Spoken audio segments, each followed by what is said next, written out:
A epístola de 2 Tessalonicenses é pós-tribulacionista. Será? Bom, bem-vindos a mais um vídeo sobre escatologia do nosso canal. Hoje vamos tratar sobre este assunto, sobre a epístola de 2 Tessalonicenses, que tem sido usada pelos defensores do pós-tribulacionismo como uma prova de que Jesus Cristo vai de fato voltar para arrebatar a sua igreja somente ao final da grande tribulação, que a igreja vai passar, sim, pela grande tribulação. Bom, se você tem acompanhado os vídeos do nosso canal, você sabe que eu sou defensor da posição pré-tribulacionista. Então, hoje eu queria comentar um pouco sobre este livro, que, sim, ele tem, à primeira vista, uma aparência de defender aí o pós-tribulacionismo. Eu vou mostrar por quê. Alguns textos, alguns versos aqui do capítulo 1 e do capítulo 2 dão a entender que Jesus Cristo vai voltar somente ao final da tribulação, que a igreja vai passar pela grande tribulação e que tudo acontece ali no final. A segunda vinda de Cristo, ou seja, o arrebatamento primeiro e logo depois a segunda vinda de Cristo para derrotar o anticristo e estabelecer o reino milenar de Cristo aqui na Terra, tá? Então, essa é essa discussão que nós vamos ter a respeito da posição pré-milenista, mais uma vez falando, né? Nós somos aqui um canal pré-milenista e estamos discutindo dentro do pré-milenismo se Jesus Cristo vem antes dos 7 anos de tribulação ou no final dos 7 anos da tribulação, ou então, quem sabe, em algum ponto ali no meio, né? Essas posições aí no meio da tribulação, ou um pouco depois do meio, a gente vai abordar num outro vídeo. Hoje vamos tratar aqui do pós-tribulacionismo tradicional, aquele em que o arrebatamento acontece junto com a segunda vinda. Logo no momento da segunda vinda, Jesus tiraria a igreja da terra e voltaria com ela, encontraria com essa igreja nos ares, voltaria para a terra e estabeleceria então aí a vitória sobre o anticristo e o seu reino aqui na terra, tá? Por que eu disse que 2 Tessalonicenses parece ser pós-tribulacionista? Veja bem, vamos dar uma lida aqui em alguns dos versos aí, capítulos 1 e 2 tratam sobre este assunto. Capítulo 1, versículo 4, de maneira que nós mesmos nos gloriamos de vós nas igrejas de Deus, por causa da vossa paciência e fé, e em todas as vossas perseguições e aflições que suportais. Veja que a igreja está sofrendo aí perseguições. É uma tribulação. A igreja de Cristo está acostumada ao longo da história a sofrer tribulações e perseguições. E não era diferente aqui neste contexto. No versículo 5 ele diz: isso é prova clara do justo juízo de Deus, para que sejais havidos por dignos do reino de Deus, pelo qual também padeceis. Então, Deus permite essas perseguições para que você se ache digno do reino de Deus. Você passa pela prova, você é aprovado, então você é digno do reino de Deus, usando as palavras que ele coloca aqui, né? Se de fato é justo diante de Deus que dê em paga tribulação aos que vos atribulam, e a vós que sois atribulados, descanso conosco, quando se manifestar o Senhor Jesus desde o céu, com os anjos do seu poder, com labareda de fogo, tomando vingança dos que não conhecem a Deus e dos que não obedecem ao Evangelho de nosso Senhor Jesus Cristo. Então aqui já dá para entender o porquê dessa ênfase no pós-tribulacionismo. Ele está falando que você está passando tribulação, mas quando Jesus se manifestar, ele vai inverter as coisas. Ele vai dar tribulação para aqueles que te perseguem, aqueles que te atribulam, e vai dar descanso para você. Descanso é a palavra que ele usa, né? E a voz descansa, exatamente, versículo 7, né? Então, quando é que eu vou ter descanso? Quando Cristo voltar, por quê? Porque eu vou ser arrebatado, vou ter descanso, e aqueles que me perseguem vão ter tribulação. Deus vai mandar juízo sobre eles, né? Então, aqui dá a entender que as coisas acontecem todas no mesmo momento, né? Arrebatamento e tribulação àqueles que nos atribulam. Mas veja bem que aqui ele não menciona a palavra arrebatamento ou faz qualquer menção a respeito da igreja ser arrebatada. Tá? Então isso aqui é uma coisa para você pensar. O que o texto está dizendo é que na segunda vinda de Cristo, para julgar os ímpios, a igreja vai ter descanso. Ela vai ser também glorificada perante os homens. Né? Então isso aqui de fato vai ser mencionado. Vamos continuar a leitura aqui. Versículo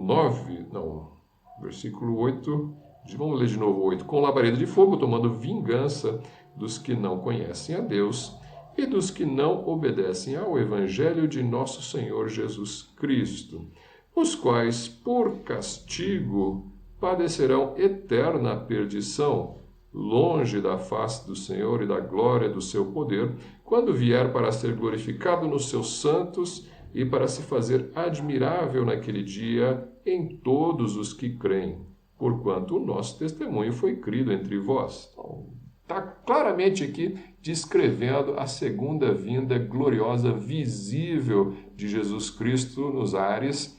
Todo o olho verá, assim como o relâmpago que sai do Oriente se mostra no Ocidente, ou vice-versa, não lembro. Assim será a vinda do Filho do Homem. Mateus 24 fala sobre isso, né? Então aqui é a vinda visível, né? Alguns falam de arrebatamento secreto, aí, mas aqui não tem nada de secreto. Aqui é visível, Jesus Cristo vindo para trazer juízo, labareda de fogo sobre os ímpios. Né? Continuando a leitura, por isso também rogamos sempre por vós, para que o nosso Deus vos faça dignos da sua vocação e cumpra todo o desejo da sua bondade e a obra da fé com poder, para que o nome do nosso Senhor Jesus Cristo seja em vós glorificado, e vós nele, segundo a graça de nosso Deus e do Senhor Jesus Cristo. Agora vai começar o capítulo 2. Ora, irmãos, rogamo-vos pela vinda de nosso Senhor Jesus Cristo, que ele acabou de descrever, e pela nossa reunião com ele, arrebatamento, né? Nossa reunião, nosso momento, a gente pensa, né? O arrebatamento, a igreja vai se unir com Cristo e ele vai se manifestar, e é a vinda do Senhor, que ele acabou de descrever, então tudo acontecendo ali junto, né? Que não vos movais facilmente do vosso entendimento, nem vos perturbeis, quer por espírito, quer por palavra, quer por epístola, como de nós, como se o dia de Cristo estivesse já perto. Ninguém, de maneira alguma, vos engane. Jesus Cristo, o dia de Cristo, a vinda de Cristo não está próxima, não está próximo, não vai acontecer em breve, não é iminente, não pode acontecer a qualquer momento. Por quê? Porque tem uma coisa que tem que acontecer antes. Versículo 3. Ninguém de maneira alguma vos engane, porque não será assim, sem que antes venha a apostasia e se manifeste o homem do pecado, o filho da perdição, o qual se opõe e se levanta contra tudo que se chama Deus ou se adora, de sorte que se assentará como Deus no templo de Deus, querendo parecer Deus. Não vos lembrais de que estas coisas vos dizia quando ainda estava convosco? Então, olha só. O pós-tribulacionista vai usar esse texto para dizer: não existe essa ideia da doutrina da iminência da vinda de Cristo com relação ao arrebatamento. Não adianta ficar esperando o arrebatamento para hoje, para amanhã, porque não vai ser assim. Cristo não vai voltar imediatamente, porque primeiro tem que acontecer uma grande apostasia da igreja, um esfriamento na fé. Isso aí você pode até discutir se já aconteceu, se não aconteceu, mas, com certeza, uma outra coisa tem que acontecer, que é se manifestar o filho da perdição, né? O anticristo, ele tem que se manifestar. O dia de Cristo, qual é o termo que ele usa aqui? Se manifeste o homem do pecado, o filho da perdição, o qual se opõe e se levanta contra tudo que se chama Deus ou se adora. Tá? Então, resumo da história, né? Não aguarde Jesus Cristo para hoje, ele não vai voltar hoje porque o anticristo não apareceu ainda, não se manifestou o homem do pecado, aquele que se assenta no templo de Deus, querendo ser adorado como o próprio Deus, né? Portanto, Jesus Cristo não está voltando, porque quando ele voltar, nós vamos nos reunir com ele no arrebatamento, mas isso só vai ser depois que o anticristo se manifestar, e aí Jesus Cristo vai voltar e vai destruir o anticristo. Portanto, vamos passar pela tribulação, vamos ver o anticristo aparecer. Quando Jesus voltar no fim da tribulação, eu sou arrebatado, volto com ele e acabo com a história. Ok? Esta é a interpretação pós-tribulacionista. E aí eu vou levantar os problemas com esta interpretação. Porque, apesar de a primeira leitura ela parecer fazer sentido com esse texto, vai existir algumas dificuldades aqui. Olha só. Primeiro, o livro de 2 Tessalonicenses, de fato, se eu não tivesse mais nenhuma epístola de Paulo, não tivesse nenhum outro texto a respeito do fim dos tempos, só tivesse a epístola de 2 Tessalonicenses, talvez eu consideraria realmente o que está falando aqui parece ser um pós-tribulacionismo, né? Olhando esse texto assim, eu provavelmente pensaria, eu acho que a igreja vai passar pela tribulação mesmo, vamos nos preparar aí, né? Mas você percebe que isso aqui é uma continuação. Essa segunda epístola é uma continuação da primeira epístola e de outras coisas que ele conversou com os Tessalonicenses em alguma ocasião que nós não sabemos o conteúdo todo dessa conversa e de tudo o que os Tessalonicenses aprenderam com Paulo a respeito do fim dos tempos, a respeito da segunda vinda de Cristo e do arrebatamento. Ele está dizendo aqui sobre uma lembrança, né? Agora vós versículo 5, né? Não vos lembrais de que estas coisas vos dizia quando ainda estava convosco? Eu estava falando sobre essas coisas com você. Bom, uma coisa que nós sabemos que ele falou foi o conteúdo da primeira epístola de Tessalonicenses, que nós já tratamos no vídeo passado, né? Você pode dar uma checada aí nessa playlist do arrebatamento. O vídeo anterior é um vídeo que fala sobre a primeira epístola aos Tessalonicenses, Jesus Cristo que nos livra da ira vindoura, né? Só recordando um pouquinho aqui, a gente enfatizou bastante que 1 Tessalonicenses 4 descreve o arrebatamento da igreja, né? Jesus vindo nas nuvens, Jesus ressuscitando os mortos em Cristo, depois nós, os que estivermos vivos, sendo transformados, nos encontrando com o Senhor nos ares, e aí, a partir daí, estaremos para sempre com o Senhor. E logo em seguida, ele vai descrever no capítulo 5 o dia do Senhor. O dia do Senhor é um dia de vingança contra os ímpios, é um dia em que as pessoas vão estar falando em paz e segurança e virá repentina destruição, né? Como as dores de parto vêm sobre uma mulher grávida. E ele fala também que esse dia não está reservado para nós. Ele fala assim, capítulo 5 do 1 Tessalonicenses 5, 3, ou 2 e 3, porque vós mesmos sabeis muito bem que o dia do Senhor virá como ladrão de noite, pois que quando disserem a paz e segurança, então lhe sobrevirá repentina destruição. Como as dores de parto, aquela que está grávida, de modo nenhum escaparão. Mas vós, irmãos, já não estáis em trevas, para que aquele dia vos surpreenda como um ladrão. E aí lá no versículo 9 ele fala, porque Deus não nos destinou para a ira, mas para a aquisição da salvação por nosso Senhor Jesus Cristo, né? Então, Jesus Cristo, ele vem, nós estamos esperando, né? 1 Tessalonicenses 1,10, estamos esperando do céu o seu Filho, a quem ressuscitou dentre os mortos, a saber, Jesus, que nos livra da ira futura. Então, ele vem dos céus para nos livrar do dia do Senhor, que é a ira de Deus derramada sobre a terra. Então, ele vai nos tirar da terra para derramar a ira sobre os ímpios e depois a gente volta com ele para reinar no milênio, né? Então, essa é a ideia do pré-tribulacionismo. Então, eu deixei bem claro que 1 Tessalonicenses, no outro vídeo, eu deixei claro que 1 Tessalonicenses é um livro bem pré-tribulacionista. Já 2 Tessalonicenses parece inverter, parece ser bem pós-tribulacionista. E aí, como é que a gente equaciona essas duas verdades aí do mesmo autor Paulo e do mesmo Espírito Santo, inspirando Paulo para escrever sobre o fim dos tempos, né? A primeira coisa, o capítulo 1 de 2 Tessalonicenses, alguns pré-tribulacionistas fazem uma leitura aí como se o primeiro capítulo estivesse mencionando duas vindas de Cristo, uma para arrebatar a igreja e outra para destruir os ímpios. Eles fazem a leitura assim, versículo 6. Se de fato é justo diante de Deus que dê em paga tribulação aos que vos atribulam, e a vós que sois atribulados, descanso conosco quando se manifestar o Senhor Jesus desde o céu com seus anjos. Ele vai dizer assim, você vai ser arrebatado e Deus vai mandar a grande tribulação sobre os ímpios, né? Ele vai dar para você descanso no arrebatamento e para os ímpios ele vai dar tribulação. Pronto, aí vem a grande tribulação, ele vai falar de labaredas de fogo, tomando vingança. Pronto, aí lá no versículo 9...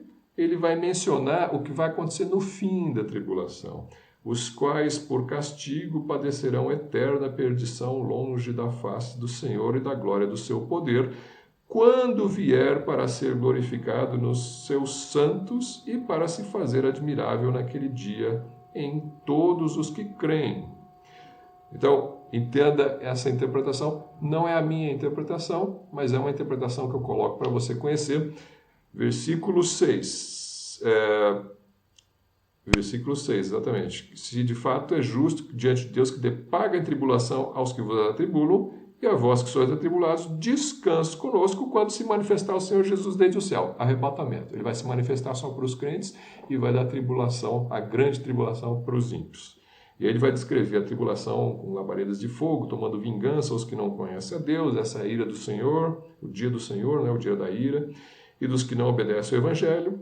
E depois ele vai e fala, quando ele vier, versículo 10, segunda vinda visível de Cristo ao final da tribulação para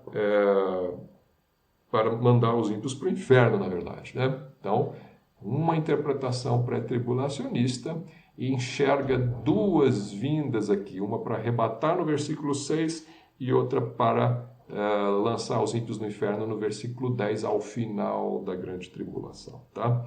Não é a visão mais prevalente no meio pré-tribulacionista. A visão mais prevalente é que todo o texto se refere à segunda vinda, tá? Assim como os pós-tribulacionistas também entendem, os pré-tribulacionistas costumam entender aí esse primeiro capítulo como sendo referente à segunda vinda de Cristo. Acontece que na segunda vinda de Cristo, Cristo irá castigar os ímpios ao final da tribulação, vai lançar os ímpios no inferno e vai dar descanso para os seus santos, tá? Então, isso aí é algo que nós sabemos que vai acontecer, tanto a igreja de Deus que vai estar vindo com Cristo, quanto os santos da tribulação que estiverem passando pela grande tribulação, porque haverá salvos durante a grande tribulação sendo perseguidos, eles também vão receber descanso ali na segunda vinda. Então, a segunda vinda de Cristo vai ser aquela para derrotar o anticristo, para reinar e estabelecer o milênio.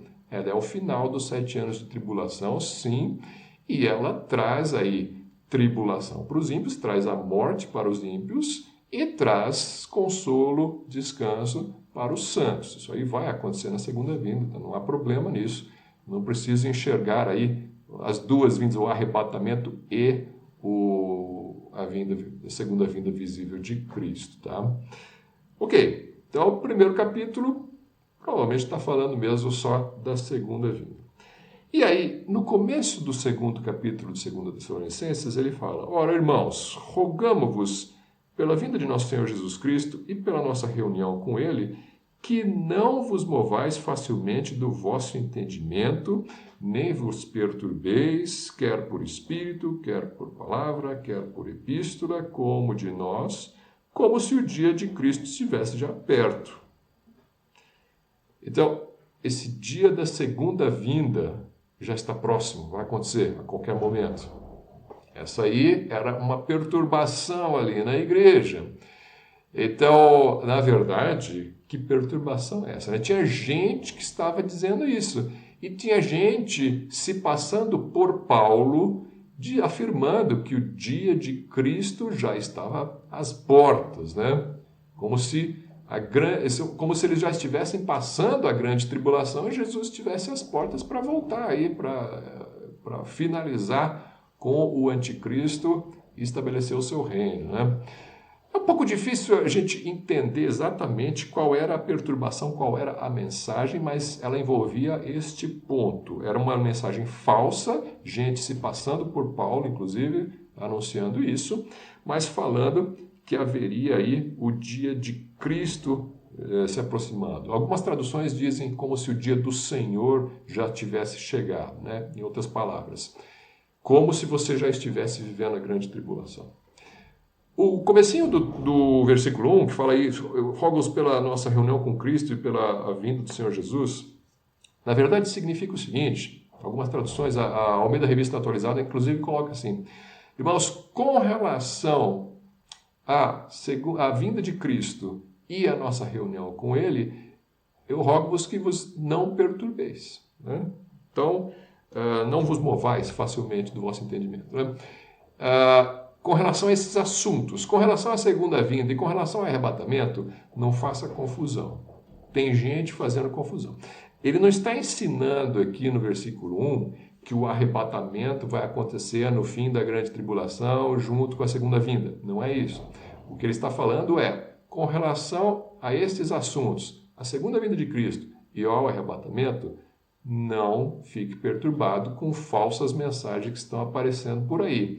Que falsas mensagens são essas? Gente dizendo que você já está no dia do Senhor e que a segunda vinda de Cristo está próxima. Por que ele diz que isso aí está errado? Bom, se essa epístola é pós-tribulacionista, então está certo, né? Quer dizer, podia ter um erro dizendo que não, nós não estamos ainda na grande tribulação, né? Mas existe algo mais profundo do que isso. Ele vai dizer exatamente qual é o erro. O erro é que o dia de Cristo, a segunda vinda visível de Cristo, ela não vai acontecer assim de repente agora. Não. Por que não vai acontecer agora? Porque tem uma coisa que tem que acontecer antes, que é a manifestação do anticristo. Isso não aconteceu? Ok. Os pós-tribulacionistas falam isso também. Não, mas eu como pré-tribulacionista também posso falar isso. Que a segunda vinda de Cristo visível não vai acontecer sem que antes haja a manifestação do anticristo, e ele fazendo aquilo que as profecias dizem que ele iria fazer, entrando no templo e querendo ser adorado. Então, você sabe aí que isso tudo está no contexto da grande tribulação e da segunda vinda de Cristo. Segunda vinda de Cristo não pode acontecer. A segunda vinda de Cristo, que eu digo, é para reinar. Ela não pode acontecer sem que primeiro seja manifestado o anticristo. Agora, e o arrebatamento? O arrebatamento entra na sequência do texto, mas não na sequência cronológica dos fatos, mas na sequência do texto. Por quê? Porque ele fala logo em seguida, ele diz lá no versículo 6, e agora vós sabeis o que o detém, para que a seu próprio tempo seja manifestado. Para que o anticristo seja manifestado. O anticristo não pode ser manifestado agora. Por que não pode ser manifestado agora? Porque tem algo que o detém. Porque já o mistério da injustiça opera, somente há um que agora o retém, até que do meio seja tirado. Então, tem um. Ele falou de algo no versículo 6, agora ele fala de um, como se fosse um ser pessoal, que agora o retém, até que do meio seja tirado. Tem alguma coisa ou alguém que tem que ser tirado do meio para que o anticristo possa ser revelado. Sem isso acontecer, o anticristo não pode ser revelado. Tá? Então será revelado o iníquo, a quem o Senhor desfará pelo espírito da sua boca e aniquilará pelo esplendor da sua vinda. Aqui sim, segunda vinda visível, ao fim da tribulação. Para Jesus vir ao fim da tribulação, primeiro tem que aparecer o anticristo. Para o anticristo aparecer, primeiro tem que ser removido aquele que o retém. Mas quem é esse que o retém, o que o detém? Versículo 9. A esse cuja vinda é segundo a eficácia de Satanás, o anticristo, né? Com todo o poder e sinais e prodígios da mentira. Então, o anticristo vem no poder de Satanás. Versículo 10. E com todo o engano da injustiça para os que perecem, porque não receberam o amor da verdade para se salvarem. Presta atenção nesse texto. O anticristo vem para enganar os que perecem.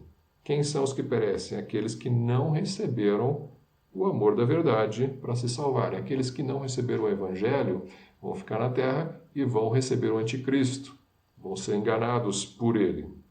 E por isso Deus lhes enviará a operação do erro para que creiam a mentira. Por quê? Por isso o quê? Porque eles rejeitaram o evangelho. Para que sejam julgados todos os que não creram a verdade, antes tiveram prazer na iniquidade. O anticristo vem para julgar esses, os que não creram na verdade. Não é para perseguir os cristãos da igreja hoje. Os cristãos da igreja, eles serão arrebatados antes da tribulação, porque a tribulação não é para eles. A tribulação é para aqueles que rejeitaram o evangelho, para eles experimentarem a perseguição do anticristo.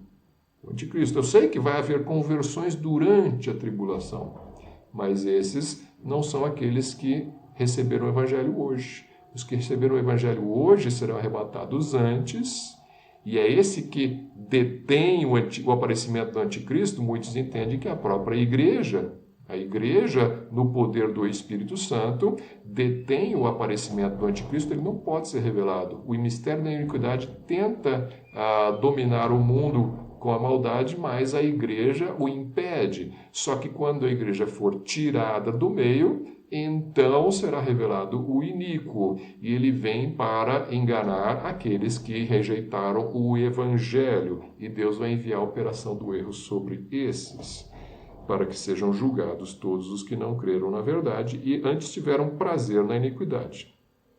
Mas devemos sempre dar graças a Deus por vós, irmãos amados do Senhor, por vos ter Deus elegido desde o princípio para a salvação, em santificação do Espírito e fé da verdade, para que pelo nosso Evangelho vos chamou para alcançardes a glória de nosso Senhor Jesus Cristo. Então, ele fala, olha, essa operação do erro é sobre os ímpios, só que para vocês, ele fala de salvação porque vocês foram eleitos para a salvação. Quando você entende o livro desta maneira, que existe uma igreja que impede o aparecimento do anticristo e que quando essa igreja for tirada, então Deus vai mandar a operação do erro sobre os que ficarem, para que eles sejam enganados pelo anticristo, mas que nós não fazemos parte disso porque nós fomos eleitos para a salvação, então tudo faz sentido, tudo se encaixa com 1 Tessalonicenses. É exatamente a mesma mensagem pregada em 1 Tessalonicenses. Tá? Então, a gente percebe essa harmonia. Existe uma relação bem clara entre libertação dos crentes da grande tribulação, pelo arrebatamento, e uma manifestação de Cristo ao final da tribulação, junto com os crentes, e isso vai trazer consolo para a igreja também, e também para aqueles que se salvarem durante a tribulação, porque haverá salvos na tribulação. Aqueles que existe uma discussão aí a respeito de quem é que vai ser salvo, né? Se vai ter a operação do erro sobre aqueles que vão seguir o anticristo, porque eles rejeitaram o evangelho antes, né? Então, quem é que vai ser salvo durante a tribulação, né? Alguns acham que vão ser aqueles que não tiveram a oportunidade de ouvir o evangelho, não rejeitaram o evangelho ativamente em seus corações, ou talvez as crianças que cresceram depois e aceitaram Jesus. Então, a gente não sabe essas coisas, tá? Quem são aqueles que vão se salvar na tribulação, se vai haver a operação do erro ali, né? Mas a operação do erro não será sobre 100% da população do mundo. Haverá pessoas que vão se converter, sim. Mas, à luz de uma comparação entre 1 Tessalonicenses e 2 Tessalonicenses, nós podemos ficar com essa mensagem de que a igreja será arrebatada antes da tribulação É ela que detém o aparecimento do anticristo. Então não se perturbe achando que você já está na grande tribulação, porque não será assim. Haverá uma apostasia primeiro, deve ser retirado aquele que detém o anticristo primeiro, que é a igreja, na minha visão, e depois será manifestado o anticristo, e depois ele será destruído pelo sopro da boca de Jesus na segunda vinda visível de Cristo. Agora, eu tenho que ser honesto com vocês. Esse quadro que eu apresentei para vocês é um quadro teórico. Não existe no texto uma identificação clara de quem é aquele que detém o aparecimento do anticristo. Tá? Eu estou propondo, baseado em vários outros servos de Deus que eu estudei, com quem eu estudei, que este que detém o aparecimento do anticristo é a igreja, né?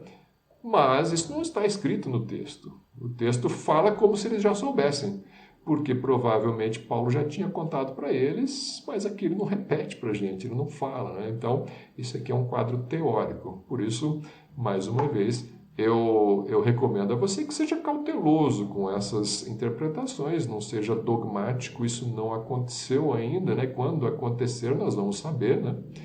Estamos aí nos aproximando cada vez mais do tempo do fim. Alguns já enxergam alguns sinais aí da grande tribulação aparecendo, mas não foi manifestado, certamente não foi manifestado ainda o iníquo. O que vai acontecer se de repente se manifestar e começarem a cumprirem-se os sinais da grande tribulação e nós estamos aqui ainda não fomos arrebatados, né? Tranquilo? Né? Estamos aqui com a palavra de Deus e vamos seguir firmes olhando para Cristo, aguardando do céu aquele que vem nos livrar da ira vindoura.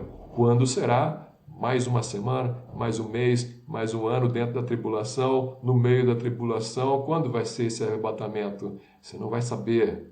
O Senhor virá como ladrão de noite. Quando você não estiver esperando, ele virá. Quando os homens não estiverem esperando, ele virá. Só que quando ele vier, sobrevirá repentina destruição.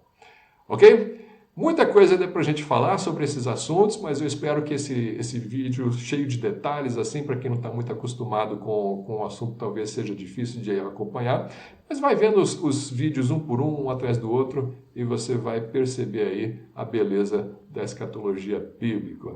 E sempre confie no Senhor, confie que os dias estão próximos, né? Bem-aventurado aquele que lê e guarda as palavras dessa profecia.